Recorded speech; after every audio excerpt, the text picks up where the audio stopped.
The tension in the room was palpable from the moment the interview began. Nigel Farage, known for his sharp rhetoric and unfiltered opinions, sat across from the Sky News reporter, who wasted no time diving straight into the heart of the controversy. The questions came fast and unrelenting, casting a spotlight on Reform UK's alleged shortcomings. Farage, initially calm and controlled, quickly found himself on the defensive, his frustrations bubbling dangerously close to the surface. The reporter's opening salvo struck at the heart of Farage's platform, questioning Reform UK's legitimacy and the dissatisfaction among voters.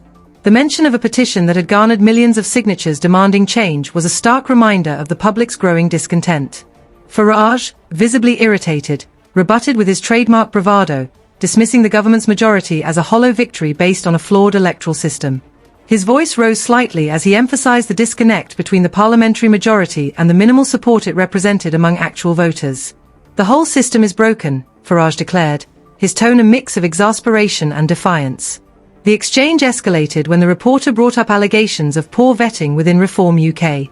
Farage's composure wavered as the name James McMurdo was mentioned, a candidate whose suitability had come under scrutiny. For a moment, he appeared caught off guard, his polished exterior cracking as he scrambled to defend his party's processes. "Look, I didn't know any of this when I took back over as leader," he admitted, his frustration evident. Then came the accusations of racism and extremism within the party, claims that Farage vehemently dismissed as politically motivated attacks. He accused the media of orchestrating smear campaigns, his voice growing louder and more forceful. "This is the same old," he snapped, waving off the allegations as baseless. "This is what the mainstream media does, they dig for a story that doesn't exist."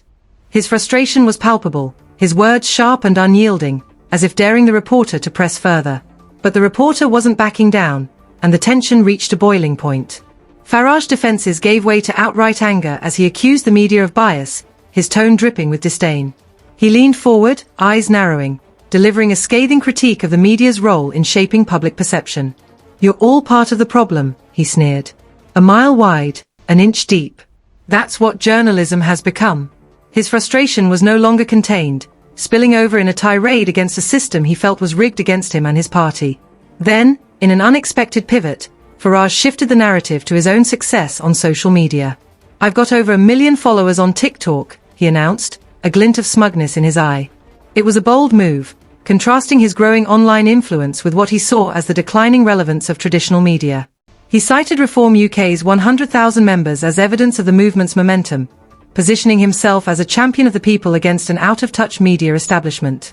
The interview took on a surreal quality as Farage's tone oscillated between defiance and triumph. For his supporters, this was classic Farage, unapologetic, combative, and unafraid to challenge the status quo. For his critics, however, it was a performance that laid bare the flaws in his leadership and the contradictions in his rhetoric. The reporter, though visibly rattled at times, held their ground, refusing to let Farage dominate the exchange. As the interview concluded, the fallout began almost immediately. Social media lit up with reactions, splitting into two distinct camps. Supporters hailed Farage as a hero, a fearless truth-teller standing up to a biased media.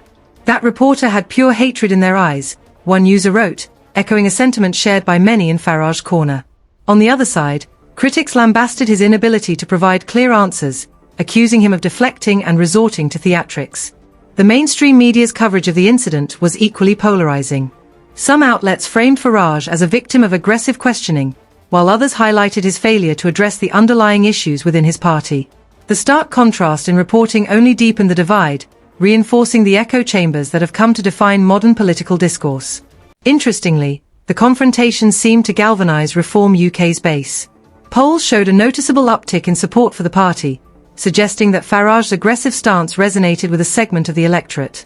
However, other surveys revealed a decline in overall trust in his leadership, illustrating the polarizing nature of his approach.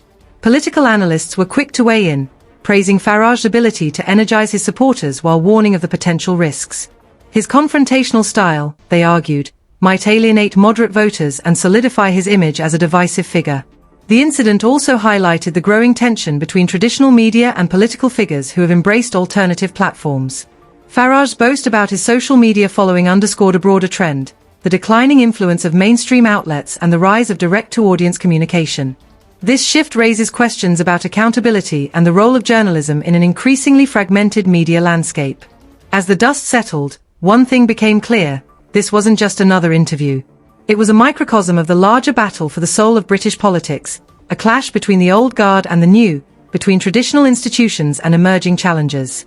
Farage's performance, for better or worse, left an indelible mark on the political discourse, forcing both supporters and detractors to confront the uncomfortable realities of a society divided by ideology and distrust. In the end, the question isn't just about Farage or Reform UK.